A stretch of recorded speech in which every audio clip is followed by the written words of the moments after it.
Hi hello. ഇന്ന് March 20-ാം തീയതിയാണ്. World oral health day ആണ്. ഇന്ന് നമുക്കൊപ്പം ഉള്ളത് periodontist doctor Manikandan G R ആണ്. അപ്പോൾ ഡോക്ടർ, എന്താണ് ഈ വേൾഡ് ഓറൽ ഹെൽത്ത് ഡേ?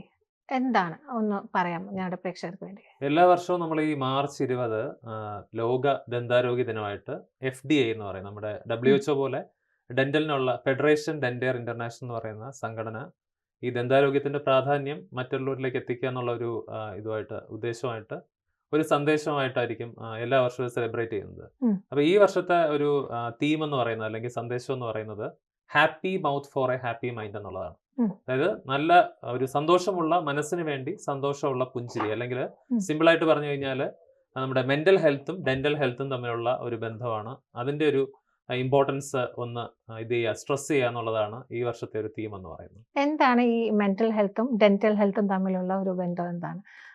ഇപ്പൊ നമുക്ക് ഗട്ട് ഹെൽത്തും മെന്റൽ അതെ, ഹെൽത്തും ഒക്കെ വളരെയധികം റിലേറ്റഡ് ആണെന്ന് പറയുന്നുണ്ട്. അപ്പൊ എങ്ങനെയാണ് ഡെന്റൽ ഹെൽത്ത് മെന്റൽ ഹെൽത്തിന് കോൺട്രിബ്യൂട്ട് ചെയ്യുന്നത്? അതെ. ഇപ്പൊ നമ്മൾ പറയുമ്പോൾ തന്നെ ഒരു സിമിലാരിറ്റി ഉണ്ട്. ആ. ഡെന്റലും മെന്റലും അതെ, അതെ, ഒരു അതെ, അതെ, അതെ. ലെറ്ററിന്റെ വ്യത്യാസമേ ഉള്ളൂ. അപ്പോൾ ഡെന്റലും മെന്റലും എന്ന് പറയുമ്പോൾ ആക്ച്വലി ഇത് തമ്മിൽ അങ്ങോട്ടും ഇങ്ങോട്ടും ബന്ധമുണ്ട്. ഉം. അപ്പൊ പലപ്പോഴും നമ്മളെ ചില ദന്താരോഗ്യ പ്രശ്നങ്ങളുടെ തോത് കൂടാനായിട്ട് ഉം. അമിതമായിട്ടുള്ള മാനസിക സമ്മർദ്ദം കാരണമാവുന്നുണ്ട്.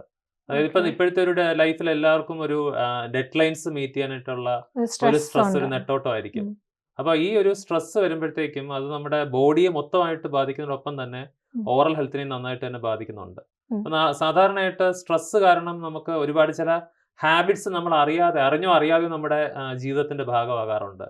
അപ്പൊ ഉം. ചിലപ്പോ നമുക്ക് ഈ സ്ട്രെസ് കാരണം സ്ഥിരമായിട്ട് കണ്ടുവരുന്ന ഒന്നാണ് ഇപ്പൊ നെയിൽ ബൈറ്റിംഗ് പോലെയുള്ള ഉം. ഹാബിറ്റ്സ് ഉണ്ട്.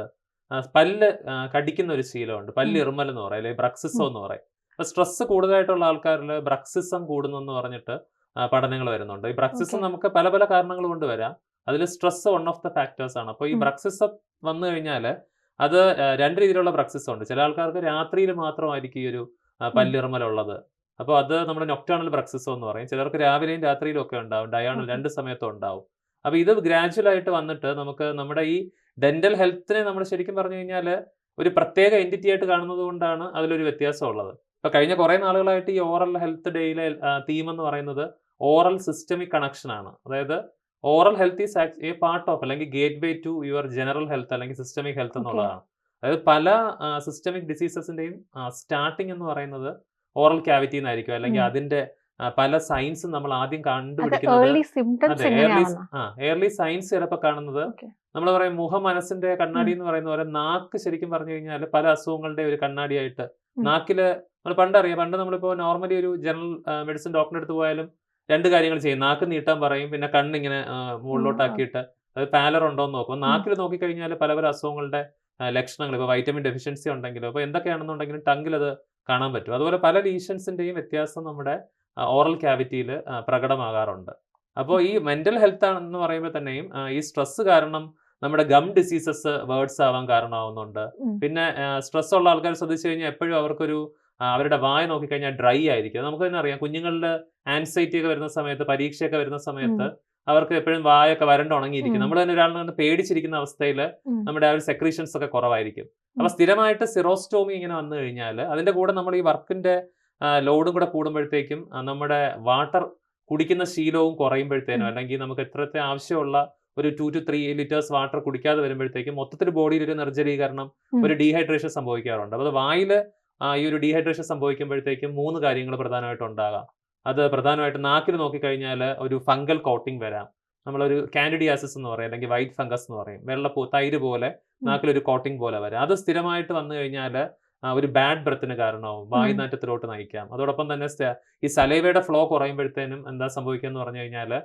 അവിടെ ഡീകേ വരാനുള്ള ചാൻസ്, ഓക്കെ. ഡീകേ കൂടാനുള്ള ചാൻസ്, നമ്മുടെ സലൈവയിലൊരു പ്രൊട്ടക്ഷൻ അവിടെ ഉള്ളതുകൊണ്ടാണ് നമുക്ക് ദന്തക്ഷയം വരാതെ ഒരു പരിധി വരെയൊക്കെ തടയാൻ പറ്റുന്നത്.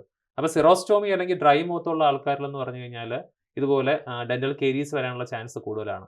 അല്ലാതെ തന്നെ സ്ട്രെസ് കാരണം ബോഡിയിലും നമ്മുടെ കോവിഡ് സമയത്തും ഒക്കെ സംഭവിച്ചെന്ന് പറഞ്ഞാൽ ഇതെല്ലാം ഒരു ഇൻഫ്ലമേറ്ററി ഒരു ക്രൈസിസ് ബോഡിയിൽ ഉണ്ടാക്കും. സൈറ്റോകൈൻ സ്റ്റോം എന്നൊക്കെ പറയും. അപ്പോൾ ആ ഒരു ക്രൈസിസ് വരുമ്പോൾ മൊത്തത്തിലുള്ള എല്ലാ ഇൻഫ്ലമേറ്ററി മാർക്കേഴ്സും ഒന്ന് ബോഡിയിൽ ഒന്ന് ആക്റ്റീവ് ആവും. അപ്പോൾ അത് ഗം ഉം. ഡിസീസ് ഒന്ന് വേർഡ്സ് ആയിട്ട്, ഗം ഡിസീസ് സംഭവിക്കുക എന്ന് പറഞ്ഞു കഴിഞ്ഞാൽ പല്ലിലും എല്ലും തമ്മിലുള്ള ആ ഒരു ബന്ധം കുറയുകയാണ്. അതായത് ഓക്കെ. പല്ലിനൊരു ഇളക്കം സംഭവിക്കുന്നു. പല്ല് എല്ലിനകത്ത് ഉറച്ചിരിക്കുന്നതാണ് ഒരു ഹെൽത്തി ഗം എന്ന് പറയുന്നത്. ഉം. ഇപ്പൊ ഗം ഡിസീസിന്റെ ഒരു അഡ്വാൻസ് സ്റ്റേജിലോട്ട് പോകുമ്പോൾ എല്ലിൽ നിന്ന് ഇളകിയിട്ട് പല്ല് ആടി ഇളകി പോകാൻ തുടങ്ങുന്നു. അപ്പോൾ കുറച്ചുകൂടി എയർലി ഒരു ഏജിങ്ങിലോട്ട് നമ്മുടെ ഈ സ്ട്രെസ് കാരണം, അതായത് നമുക്കൊരു അകാല വാർദ്ധക്യം പല്ലുകളെ സംബന്ധിച്ചിടത്തോളം പെട്ടെന്ന് പല്ലുകൾ കൊഴിഞ്ഞു പോകാനും കാരണമാവും. പിന്നെ സ്ഥിരമായിട്ട് നോക്കിക്കഴിഞ്ഞാൽ സ്ട്രെസ് റിലേറ്റഡ് മൗത്ത് അൾസേഴ്സ് കൂടുതലുണ്ട്.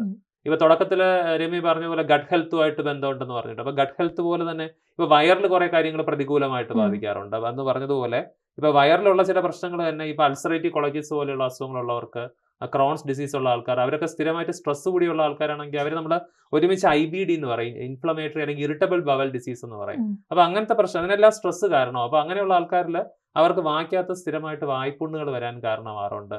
ഈവൻ നമ്മുടെ ഒരു ഇൻട്രസ്റ്റിംഗ് ഒരു സ്റ്റഡി എന്ന് പറഞ്ഞാൽ ഒരുപാട് സ്ട്രെസ് അനുഭവിക്കുന്ന ആൾക്കാരിൽ, ഒരുപാട് ഡിപ്രഷൻ അനുഭവിക്കുന്ന ആൾക്കാരിൽ, ഒരുപാട് മെലങ്കളിയ, അതായത് ഒരുപാട് വിഷമവും വിഷാദവും അനുഭവിക്കുന്ന ആൾക്കാരിൽ ഓറൽ ക്യാൻസർ വരാനുള്ള ചാൻസും കൂടുതലാണെന്നുള്ള സ്റ്റഡീസും ഉണ്ട്. അതിനുശേഷം ഒരുപാട് കൺഫൗണ്ടിങ് ഫാക്ടേഴ്സ് ഉണ്ടാവും.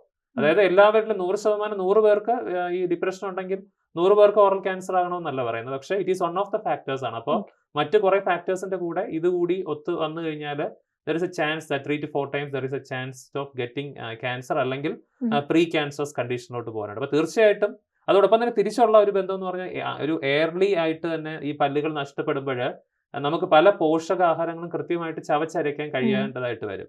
പിന്നെ ന്യൂറോളജിക്കലായിട്ടുള്ള പ്രോബ്ലംസ് ഉണ്ടെന്നുണ്ടെങ്കിൽ ചിലപ്പോൾ നമ്മളിപ്പോൾ ഡെഞ്ചേഴ്സ് കൊടുത്തു കഴിഞ്ഞാൽ ചില സമയത്ത് അത് കറക്റ്റായിട്ട് നമുക്ക് ആ ഒരു നോർമലി ഉള്ള ഒരു പ്രൊപ്രിയോസെപ്ഷൻ കിട്ടണമെന്നില്ല. അപ്പോൾ ഇത് തന്നെ ന്യൂട്രീഷണൽ ഡെഫിഷ്യൻസീസ് ഉണ്ടാക്കിയിട്ട്, പിന്നെ ഫ്രെയിൽ ആയിട്ടുള്ള കുറച്ച് ഒരു ബെഡ്റിൻ ആയിട്ടുള്ള പേഷ്യൻസ് ഒക്കെ ആണെന്നുണ്ടെങ്കിൽ അവരുടെ ഓറൽ ഹെൽത്ത് മോശമാകുമ്പോഴത്തേനും അവരുടെ ന്യൂട്രീഷൻ ഡെഫിഷ്യൻസി വന്നിട്ട് മൊത്തത്തിലുള്ള പല ന്യൂട്രീഷൻ ഇൻടേക്ക് പ്രശ്നം വന്നിട്ട് ന്യൂറോളജിക്കൽ ഡെഫിസിറ്റ് ഉണ്ടെങ്കിൽ, അതിപ്പോൾ പാർക്കിൻസോൺസ് പോലെയുള്ള അസുഖങ്ങളുള്ളവരാണെന്നുണ്ടെങ്കിൽ, മറ്റ് പല പ്രശ്നങ്ങളുള്ളവർക്ക് അത് വേർഡ്സൺ ആവാനും കാരണം. അപ്പോൾ തീർച്ചയായിട്ടും നമ്മുടെ ഓറൽ ഹെൽത്ത് നന്നായിട്ടിരിക്കുമ്പോൾ നിങ്ങളുടെ മെൻ്റൽ ഹെൽത്തും ഇമ്പ്രൂവ് ആവും. മെൻ്റൽ ഹെൽത്ത് നന്നായിട്ട് വെക്കുന്നതുകൂടെ നമുക്ക് നമ്മുടെ ഓറൽ ഹെൽത്ത് ഒരു പരിധി വരെയൊക്കെ ഇമ്പ്രൂവ്ഡ് ആയിട്ട് വെക്കാൻ പറ്റും. അപ്പോൾ തീർച്ചയായിട്ടും അത് തമ്മിലൊരു കോറിലേഷൻ ഉണ്ടെന്നുള്ളതാണ്. അപ്പൊ എന്താണ് ഈ ഒരു തീമിൽ FDI സജസ്റ്റ് ചെയ്യുന്ന അപ്രോച്ചസ് എന്താണ്? എന്തൊക്കെയാണ് അവയർനെസ്സിന് വേണ്ടി യൂസ് ചെയ്യുന്ന ടൂൾസ് എന്താണ്? നമ്മൾ മനോനിറവ് എന്ന് പറയാറുണ്ട്, അല്ലെങ്കിൽ മൈൻഡ്ഫുൾനെസ് എന്ന് പറയാറുണ്ട്. മനോനിറവുള്ള വ്യായാമങ്ങൾ ശീലിക്കുക എന്നുള്ളതാണ്. അതായത് ഇപ്പോൾ നമ്മുടെ ഈ പല കേസുകളിൽ ഈ സ്ട്രെസ് വരുന്ന കാരണം എന്ന് പറഞ്ഞാൽ നമ്മുടെ കോൺസെൻട്രേഷനെ ഇത് ബാധിക്കുന്നുണ്ട്. ഇപ്പം നമ്മൾ എക്സസൈസ് ചെയ്യുമ്പോൾ മൈൻഡ്ഫുൾനെസ് ഉള്ള എക്സസൈസസ് നമുക്ക് ചെയ്യാം. നമ്മുടെ കോൺസെൻട്രേഷൻ ഇമ്പ്രൂവ് ചെയ്യാനായിട്ട് കുറച്ച് റിലാക്സേഷൻ ടെക്നിക്സുകൾ ഫോളോ ചെയ്യുക. റിലാക്സേഷൻ ടെക്നിക്സ് എന്ന് പറഞ്ഞാൽ പല പല രീതികളുണ്ട്. ഇതുപോലെയുള്ള ഇപ്പോൾ നമ്മുടെ ബോഡിയിൽ സ്ട്രെസ് ബസ്റ്റേഴ്സ് ആയിട്ട് സഹായിക്കുന്നതെന്ന് പറഞ്ഞാൽ നമുക്ക് 4 ഹാപ്പി ഹോർമോൺസ് എന്ന് പറയും. നമ്മൾ എപ്പോഴും കേട്ടിട്ടുള്ളതാണ്. ഡോപ്പമിൻ ഉണ്ട്, സെറട്ടോണിൻ ഉണ്ട്, അതുപോലെ തന്നെ എൻഡോർഫിൻസ് പ്രൊഡ്യൂസ് ചെയ്യുന്നുണ്ട്. അപ്പൊ അങ്ങനെയുള്ള ഹോർമോൺസ് വരുന്നുണ്ട്. അപ്പൊ ഈ ഹോർമോൺസ് കിട്ടാനായിട്ട് നമുക്ക് ഇപ്പൊ നേച്ചറിന്റെ അടുത്ത് ഓക്സിറ്റോസിൻ ഉണ്ട്. അപ്പോൾ നമ്മൾ ഈ പലതിനും കിട്ടാനായിട്ട് ഈ പല കാര്യങ്ങളും, ഇപ്പൊ ചില കേസിൽ നമുക്കൊരു ഇമ്മീഡിയറ്റ് ആയിട്ടുള്ള ചെറിയ ചെറിയ ജയങ്ങൾ, ചെറിയ ചെറിയ വിക്ടറി എന്ന് പറയുന്നത് ചിലപ്പോൾ നമുക്കൊരു ഡോപ്പമിൻ ബൂസ്റ്റ് ആയിരിക്കാം. ഒരു നേച്ചറിലൂടെ പോകുന്ന ഒരു വാക്ക് എന്ന് പറയുന്നത് ചിലപ്പോൾ ഒരു സെറട്ടോണിനെ ഒന്ന് ബൂസ്റ്റ് ചെയ്യും. നമ്മുടെ ഇപ്പോൾ പെറ്റ്സ് ഇഷ്ടമുള്ള ആൾക്കാരാണെന്നുണ്ടെങ്കിൽ പെറ്റ്സുമായിട്ട് ഒരു ക്വാളിറ്റി ടൈം സ്പെൻഡ് ചെയ്യുന്ന, അല്ലെങ്കിൽ ലൗഡ് വൺസുമായിട്ട് ഒരു ക്വാളിറ്റി ടൈം സ്പെൻഡ് ചെയ്യുക എന്ന് പറയുമ്പോൾ നമ്മുടെ ഓക്സിറ്റോസിന്റെ എമൗണ്ട് കൂട്ടും. നന്നായിട്ടൊന്ന് ഫിസിക്കലി ഒന്ന് നമ്മൾ ഒരു എക്സസൈസ് ചെയ്ത് കഴിഞ്ഞാൽ ആ എൻഡോർഫിൻസ് നന്നായിട്ടൊന്ന് പ്രൊഡ്യൂസ് ആവും. അപ്പോൾ ഇത്തരത്തിലുള്ള ഹാപ്പി ഹോർമോൺസ് അത് നമ്മൾ ആ ഒരു നെഗറ്റീവ് രീതിയിൽ ഹാക്ക് ചെയ്യാതെ അതൊരു നാച്ചുറൽ രീതിയിൽ തന്നെ നമ്മൾ ചെയ്യാൻ കഴിഞ്ഞു കഴിഞ്ഞാൽ നമുക്ക് തീർച്ചയായിട്ടും നമ്മുടെ ആ ഒരു മൈൻഡ്ഫുൾനെസ്സിലോട്ട് എത്തിക്കാനായിട്ട് പറ്റും. പിന്നെ വൺസ് ഇൻ 6 months നിങ്ങളുടെ ഒരു ഡെന്റൽ ഒരു ചെക്കപ്പ് മാൻഡേറ്ററി ആക്കുക. നമുക്ക് നോർമലി നമ്മളെല്ലാവരും എക്സിക്യൂട്ടീവ് ചെക്കപ്പ് ഒക്കെ എല്ലാ വർഷവും ചെയ്യാറുണ്ട്. പക്ഷെ അപ്പോഴും പല്ലിന്റെ കാര്യം ചിലപ്പോൾ മറന്നു പോകാറുണ്ട്. കാരണം എക്സിക്യൂട്ടീവ് ചെക്കപ്പിലൊന്നും ഡെന്റൽ പാക്കേജസ് ഒന്നും ഉണ്ടാവില്ല. അപ്പോൾ നിങ്ങൾക്ക് ഒരു തരത്തിലുള്ള പ്രശ്നങ്ങൾ ഇല്ലാന്നുണ്ടെങ്കിലും വർഷത്തിൽ 2 പ്രാവശ്യം ഒരു ഡെന്റൽ ചെക്കപ്പ് ചെയ്ത് കഴിഞ്ഞാൽ നമുക്ക് പല പല ബെനിഫിറ്റ് ഉണ്ട്. ഇപ്പൊ ഗം ഡിസീസിന്റെ സ്റ്റാർട്ടിംഗ് എന്ന് പറയുന്നത് ഡെന്റൽ പ്ലാക്ക് അക്യുമുലേറ്റ് ചെയ്തിട്ടാവും. ഡെന്റൽ പ്ലാക്ക് അക്യുമുലേറ്റ് ചെയ്യുമ്പോൾ ആദ്യം നമുക്ക് വലിയ ബുദ്ധിമുട്ടൊന്നും ഉണ്ടാവില്ല. പിന്നെ അത് കുറച്ചുകൂടി കട്ടിയായിട്ട് കാൽക്കുലസ് അല്ലെങ്കിൽ ടാർട്ടാർ ആയിട്ട് മാറുമ്പോഴാണ് അത് കട്ടിയായിട്ട് ഈ പല്ലുകൾക്ക് ഇളക്കം വന്നു തുടങ്ങുന്നത്. അപ്പൊ ചിലപ്പോൾ നമ്മൾ ശ്രദ്ധിച്ചു തുടങ്ങുമ്പോഴത്തേക്കും ചിലപ്പോൾ പല്ലിന്റെ ആ ഒരു പ്രോഗ്നോസിസ് കുറച്ചുകൂടി കുറഞ്ഞിട്ടുണ്ടാവും. ഇപ്പൊ ഡെന്റൽ ഡീക്കെ ആണെന്നുണ്ടെങ്കിൽ സ്റ്റാർട്ട് ചെയ്യുന്നത് ആദ്യം നമ്മുടെ കണ്ണിലൊന്നും പെടാത്ത ഒരു ചോക്കി വൈറ്റ് അപ്പിയറൻസ് ആയിട്ടാണ്, പിന്നീടാണ് ഒരു ചെറിയ കടുകുമണിയുടെ സൈസിലോട്ട് വരുന്നത്. ഇവൻ നമ്മുടെ നാട്ടിൽ ഇപ്പൊ നോക്കിക്കഴിഞ്ഞാൽ ഈ മെന്നിലാണെന്നുണ്ടെങ്കിൽ പുരുഷന്മാരിൽ ഓറൽ ക്യാൻസർ ചില കേസുകൾ, ചെറിയ ഏരിയാസിൽ ലങ് ക്യാൻസറിനെ ഔട്ട് നമ്പർ ചെയ്യുന്നുണ്ട്. അപ്പോൾ ഓറൽ ക്യാൻസറിന് മുന്നോടിയായിട്ട് കാണുന്ന പല ലക്ഷണങ്ങളും നമ്മൾ അതിനെ പൂർവാർബുദ അവസ്ഥകൾ എന്ന് പറയും, അല്ലെങ്കിൽ പ്രീ ക്യാൻസറസ് കണ്ടീഷൻ എന്ന് പറയും. അപ്പോൾ വായിൽ മായാതെ നിൽക്കുന്ന വെളുത്തതോ ചുവന്നതായിട്ടുള്ള പാടുകളായിരിക്കാം, അല്ലെങ്കിൽ 3 ആഴ്ചയിൽ കൂടുതൽ ഉണങ്ങാൻ നിൽക്കുന്ന മുറിവുകളായിരിക്കാം. ഉം. അപ്പൊ ഇതൊന്നും തന്നെ ചിലപ്പോൾ വേദനയുള്ളതാകണമെന്നില്ല, വേദനാരഹിതമായിരിക്കും. അപ്പൊ അതുകൊണ്ട് തന്നെ നമ്മൾ മിസ് ഔട്ട് ആവാനുള്ള ചാൻസ് ഉണ്ട്. അപ്പൊ എല്ലാ ദിവസവും ബ്രഷ് ചെയ്യുന്ന സമയത്ത് ഒരു സെൽഫ് എക്സാമിനേഷൻ കൂടി ഓക്കെ. നമ്മൾ ശ്രദ്ധിച്ചു കഴിഞ്ഞാൽ നമുക്ക് പല ഈ ഒരു കണ്ടീഷൻസിന്റെയും അതിന്റെ ഇനിഷ്യൽ സ്റ്റേജിൽ തന്നെ തടയാൻ പറ്റും. അപ്പൊ തീർച്ചയായിട്ടും നമ്മുടെ ഒരു ബാലൻസ്ഡ് ഡയറ്റ് ശീലമാക്കുക, എക്സസൈസ് അതിന്റെ റുട്ടീൻ ആക്കുക, ഒന്ന് നേച്ചറുമായിട്ട് ടൈം സ്പെൻഡ് ചെയ്യാനായിട്ട് ശ്രദ്ധിക്കുക. അപ്പോൾ സ്ട്രെസ് കുറയും തോറും നമുക്ക് മൊത്തത്തിലൊരു ഉന്മേഷം കിട്ടും. അത് തീർച്ചയായിട്ടും നമ്മുടെ ഓറൽ ഹെൽത്തിനെയും നന്നായിട്ട് തന്നെ ബാധിക്കും. നല്ലൊരു റിസൾട്ട് തരുന്നുണ്ടാവും. അപ്പൊ ഈ ഓറൽ ഹെൽത്ത് ഡേയിൽ ഇപ്പൊ ഞാൻ ചോദിക്കുകയാണ്, എന്താണ് ഈ ഫീൽഡിൽ നടക്കുന്നത്, ഇത് ഇന്നോവേഷൻസ് എന്തൊക്കെയാണ് ഉം. ഇപ്പോ പുതിയതായിട്ട് വരുന്ന? അതെ. ഇപ്പൊ നമ്മൾ എല്ലായിടത്തും നോക്കിക്കഴിഞ്ഞാൽ എല്ലായിടത്തും പറയും ഡിജിറ്റൽ പ്ലാറ്റ്ഫോം എന്ന് പറയാറുണ്ട്. അപ്പൊ ഉം. നമ്മളിപ്പോ ഡെന്റിസ്ട്രിയിൽ നോക്കി കഴിഞ്ഞാലും ഇപ്പൊ ഒരു 10 വർഷം മുന്നത്തെ ഡെന്റിസ്ട്രി അല്ല ഇപ്പൊ നമ്മൾ പ്രാക്ടീസ് ചെയ്യുന്നത്. ഇപ്പൊ നമ്മളൊക്കെ കുറച്ചുകൂടി ഇത് ഫാസ്റ്റ് ആകാൻ സാധിച്ചിട്ടുണ്ട്. ഉം. കുറച്ചുകൂടി ഡിജിറ്റൽ ടെക്നോളജീസ് വന്നപ്പോഴത്തേക്കും ഇപ്പൊ നമ്മുടെ ഒരു പല്ല് നമുക്ക് പണ്ട് പല്ലിന്റെ അളവെടുത്ത് ഒരു കൃത്രിമമായിട്ട് ഒരു പല്ല് വെക്കണമെന്നുണ്ടെന്നുണ്ടെങ്കിൽ ഒരു മാക്സിമം ആ ഒരു ലബോറട്ടറി പ്രൊസീജിയേഴ്സിന് കുറച്ച് ടൈം എടുക്കുന്നുണ്ട്. കാരണം നമ്മൾ മാനുവലി അതിന്റെ ഒരു മെഷർമെന്റ് എടുത്തിട്ട് അതിൽ നിന്ന് പിന്നെ മോഡൽസ് പ്രിപ്പയർ ചെയ്തിട്ട് അത് ട്രാൻസ്ഫർ ചെയ്തിട്ടൊക്കെയാണ് ചെയ്യാറ്. അപ്പോൾ ഇപ്പോൾ നമുക്കെന്ന് പറഞ്ഞു കഴിഞ്ഞാൽ നമുക്കിപ്പോൾ ഇൻട്രാ ഓറൽ നമ്മുടെ ഫോട്ടോസ്റ്റാറ്റ് മെഷീൻ പോലെ ഇൻട്രാ ഓറൽ ആയിട്ടുള്ള ഡിജിറ്റൽ സ്കാനേഴ്സ് ഉണ്ട്. അപ്പോൾ വിത്തിൻ നമുക്കൊരു 5 to 10 മിനിറ്റ്സ് കൊണ്ട് കംപ്ലീറ്റ് ഓറൽ ക്യാവിറ്റിയും സ്കാൻ ചെയ്ത് ഏത് ലാബിൽ വേണമെങ്കിലും അക്രോസ് ദ വേൾഡ് അയക്കാനുള്ള ഒരു ഫെസിലിറ്റി ഉണ്ട്. അപ്പോൾ അത്രയും ഫാസ്റ്റ് ആയിട്ട് ഇപ്പം നമ്മളൊരു ഒരു മെഷർമെന്റ് ഡിജിറ്റലി എടുത്തു കഴിഞ്ഞാൽ ഒരു 11th മിനിറ്റിലോ അല്ലെങ്കിൽ 12th മിനിറ്റിലോ അതിൽ വർക്ക് സ്റ്റാർട്ട് ചെയ്യുവാണ്. പണ്ടാണെങ്കിൽ നമ്മൾ ചിലപ്പോൾ ഒരു 24 മണിക്കൂർ ഇത് മോഡൽ ഉം. ഉണ്ടാക്കി അത് പിന്നെ കൊറിയർ ചെയ്തിട്ടൊക്കെയാണ് ലാബിൽ ഉം. എത്തുന്നത്. ഉം. ചിലപ്പോൾ ഉം. പിറ്റേ ദിവസമായിരിക്കും. അപ്പോൾ ആ ഒരു ടൈം ഡിലേ നമുക്ക് നന്നായിട്ട് കുറയ്ക്കാൻ കുറയ്ക്കാൻ പറ്റും. പറ്റിയിട്ടുണ്ട്. ഈവൻ നമ്മുടെ ഷെയ്ഡ് സെലക്ഷൻ ആണെങ്കിൽ പോലും നമ്മളിപ്പോൾ യൂസ് ചെയ്യുന്നത് ഡിജിറ്റൽ ഷെയ്ഡ് ഗൈഡുകളുണ്ട്. ഉം. ഈവൻ നമ്മുടെ പല്ലുകൾ തമ്മിലുള്ള ബൈറ്റിലുള്ള കറക്ഷൻസ് വയ്ക്കാനാണെന്നുണ്ടെങ്കിൽ നമുക്ക് ഡിജിറ്റൽ ആയിട്ടുള്ള ഒക്ലൂസൽ അനാലിസിസ് ടൂളുകളുണ്ട്. അപ്പോൾ ഇഷ്ടംപോലെ ഡിജിറ്റൽ ഗാഡ്ജറ്റ്സ് എല്ലാ ഫീൽഡിലും വന്നിട്ടുണ്ട്. അപ്പോൾ അത് തീർച്ചയായിട്ടും നമ്മുടെ പേഷ്യൻറ്റിൻ്റെ ഒരു പെർസെപ്ഷനും മാറ്റിയിട്ടുണ്ട്. പേഷ്യൻറ്റിൻ്റെ ഒരു ഡയഗ്നോസ്റ്റിക് പല കാര്യങ്ങളും എയർലി ഡിറ്റക്ട് ചെയ്യാനായിട്ട് സഹായിക്കുന്നുണ്ട്. ഇപ്പോൾ നമ്മൾ ക്യാൻസറിൻ്റെ കാര്യം പറഞ്ഞു, പ്രീ ക്യാൻസേഴ്സ് ആയിട്ടുള്ള പല ലീഷൻസും വെയിൽ സ്കോപ്പ് പോലെയുള്ള ടെക്നോളജി വെച്ച് പലതും വെച്ചിട്ട് നമുക്ക് അതിൻ്റെ ലൈറ്റിൻ്റെ ഒക്കെ ഒരു റിഫ്ലക്റ്റീവ് പാറ്റേൺ വെച്ചിട്ട് അതിൻ്റെ എയർലി സ്റ്റേറ്റ് തന്നെ ഡിറ്റക്ട് ചെയ്യാനായിട്ടുള്ള ടെക്നോളജീസ് ഉണ്ട്. അപ്പോൾ തീർച്ചയായിട്ടും ടെക്നോളജിക്കൽ അഡ്വാൻസ്മെന്റ് ഇപ്പോൾ ഓരോ ദിവസവും വന്നുകൊണ്ട് അതിലൊന്നും പെടാതെ ഇതെല്ലാം തന്നെ നമുക്ക് ട്രാൻസ്ലേഷണൽ റിസർച്ച് എന്ന് പറയും. അത് ചില റിസർച്ച് നമുക്ക് ബേസിക് റിസർച്ച് കൊണ്ട് ട്രാൻസ്ലേഷനും ഉണ്ട്. നമുക്കിപ്പോൾ നമ്മുടെ ക്ലിനിക്കൽ പ്രാക്ടീസിൽ ഇംപ്ലിമെന്റ് ചെയ്യാൻ പറ്റുന്ന ഗാഡ്ജറ്റ്സിന്റെ കാര്യങ്ങളാണ് ഞാൻ പറഞ്ഞത്. അതല്ലാതെ നമ്മുടെ ഒരു പാരലായിട്ട് ഒരു ബേസിക് റിസർച്ച് നടക്കുന്നുണ്ട്. ഒരു സ്റ്റെം സെല്ലിന്റെ ലെവലിൽ, കുറച്ചുകൂടി മോളിക്കുലാർ ലെവലിൽ. അതിൽ നിന്നാണ് കുറച്ചും കൂടി അഡ്വാൻസ്ഡ് ആയിട്ടുള്ള പല മോളിക്യൂൾസും ഇപ്പോൾ ഓറൽ ക്യാൻസറിനാണെന്നുണ്ടെങ്കിലും അല്ലെങ്കിൽ മറ്റ് അസുഖങ്ങൾക്കാണെന്നുണ്ടെങ്കിലും ഒരു മെഡിസിൻ എന്നുള്ള ആസ്പെക്റ്റിലും ഒരുപാട് റിസർച്ച് നടക്കുന്നുണ്ട്. പക്ഷെ അത് ചിലപ്പോൾ ഒരു പ്രോഡക്റ്റ് ആയിട്ട് മാർക്കറ്റ് ചെയ്ത് വരാൻ ടൈം എടുക്കും. അപ്പോൾ പാരലായിട്ട് രണ്ട് രീതിയിലുള്ള ബേസിക് റിസർച്ചിലാണെങ്കിലും ട്രാൻസ്ലേഷൻ റിസർച്ചിലാണെങ്കിലും ഒരുപാട് ഇന്നോവേഷൻസ് വരുന്നുണ്ട്.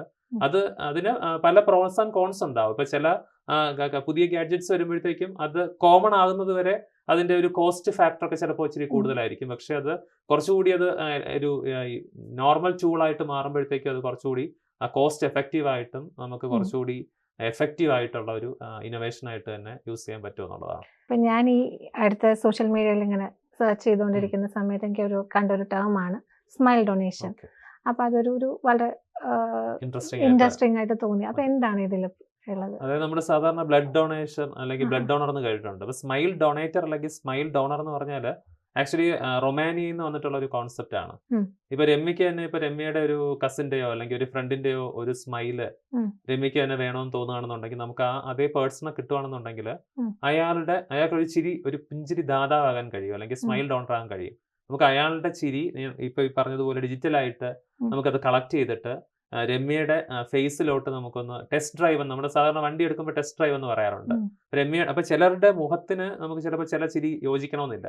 അപ്പൊ ഇപ്പൊ രമ്യയുടെ മുഖത്തോട്ട് ആ ഒരു കസിന്റെയോ ഫ്രണ്ടിന്റെയോ ചിരി പ്ലേസ് ചെയ്തിട്ട് അത് സ്യൂട്ടബിൾ ആവുമെന്ന് നമുക്ക് ടെസ്റ്റ് ഡ്രൈവ് ചെയ്ത് നോക്കിയിട്ട് ഇഫ് ദ ക്ലയന്റ് അല്ലെങ്കിൽ ദ പേഷ്യന്റ് ഈസ് ഹാപ്പി ആണെന്നുണ്ടെങ്കിൽ നമുക്ക് അതുമായിട്ട് പ്രൊസീഡ് ചെയ്യാം. ഇതിന്റെ ഒരു ബേസ് പിന്നിലുള്ള ഒരു കോൺസെപ്റ്റ് എന്ന് പറഞ്ഞു കഴിഞ്ഞാൽ നമ്മൾ കുറെ നാള് ഒരു ഭയങ്കര ഐഡിയൽ ആയിട്ടുള്ള സ്മൈലിന്റെ പുറകെ ആയിരുന്നു.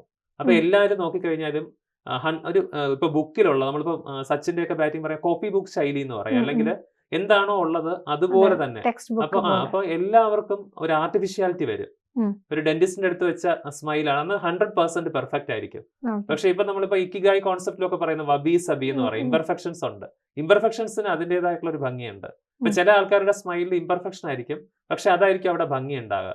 അപ്പൊ നാച്ചുറലി ഉള്ള ഒരാളിന്റെ സ്മൈൽ നമ്മൾ സൂപ്പർ ഇമ്പോസ് ചെയ്യുമ്പോൾ അതിന് ഈ നമ്മൾ ഈ പക്ക 100% ഐഡിയൽ ആയിട്ടുള്ള സ്മൈൽ വെക്കുന്നതിനേക്കാളും ചിലപ്പോൾ ഭംഗി ഉണ്ടാകും.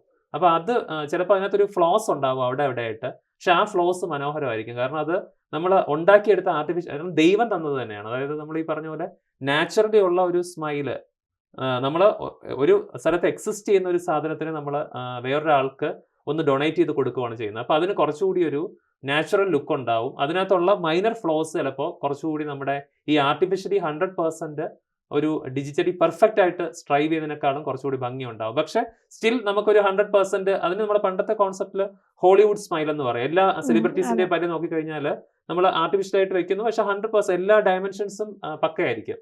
പക്ഷെ അങ്ങനെ വേണമെന്ന് വാശി പിടിക്കുന്ന ആൾക്കാരും ഉണ്ടാവും. എന്നാൽ എനിക്കൊരു കുറച്ചൊരു യുണീക്നെസ് ആയിട്ട് ഒരു ഡിസ്റ്റിങ്ക്റ്റ് ആയിട്ടൊരു സ്മൈൽ വേണമെന്ന് താല്പര്യമുള്ളവരും ഉണ്ട്. അപ്പൊ അങ്ങനെയുള്ളവർക്ക് കൊടുക്കാൻ പറ്റിയ ഒരു നല്ലൊരു ഒരു കോൺസെപ്റ്റ് ആണ് ഈ സ്മൈൽ ഡൊണേറ്റർ എന്ന് പറയുന്നത്.